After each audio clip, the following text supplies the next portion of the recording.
the risk of coming up, but I knew it was a risk I had to take as well. Coming up to Brisbane, it's all I ever wanted to, and it was a great opportunity for me as well.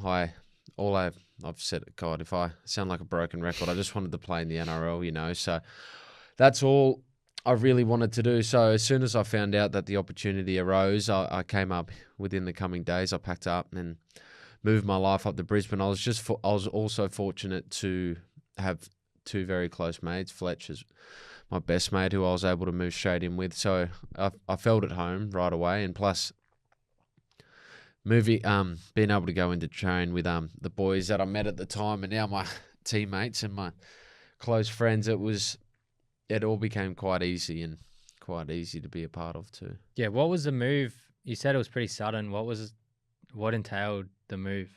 So I got a call from my manager saying there could be a potential opportunity to move up. I flew up the next day or 2 days later, and I met with Madge, and he said there was an opportunity to come up right away, which I didn't actually think I was going to hear at the time, which was really good. So as soon as I heard that, and there was the opportunity to put my best foot forward and come up and play, and the opportunity for as well to maybe debut, I jumped at it straight away. I mean, like, talk about Madge. Do you know why he was so interested in you?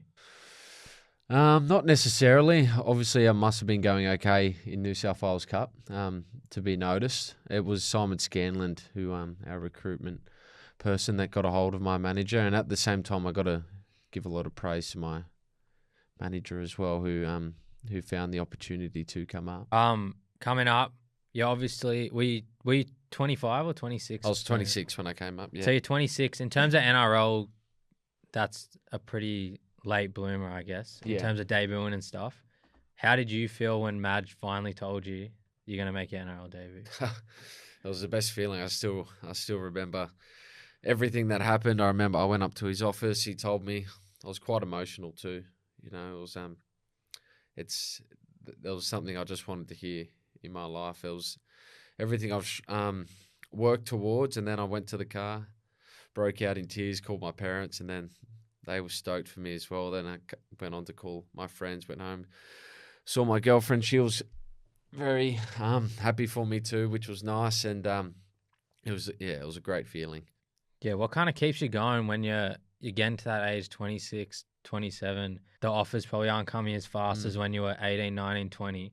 What keeps you going instead of just being like, fuck this, I'm done, sick of this? Look, it was always a dream of mine, and I wasn't really ready to give up on it. The idea of it would creep into your head going, how many years have I got left kind of thing. But if your body's still moving well, I'm not the only example that we've seen. We've seen it over time as well, that we're late bloomers. I think that the latest debutant, I don't know, was 29 as well. So there's always time, and you've got to be very lucky as well. You've got to be in the right place at the right time, and you have to be playing decent football. So a lot of things have to line up to get the opportunity as well. There's a lot of players who have come and gone before me.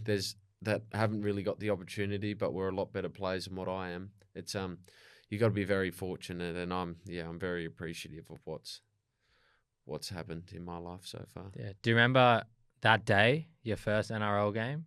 Yeah, I still remember it. We played Canterbury. I remember flying down. I could tell you every moment of who I roomed with, what I had for brekkie that day, everything, where we stayed.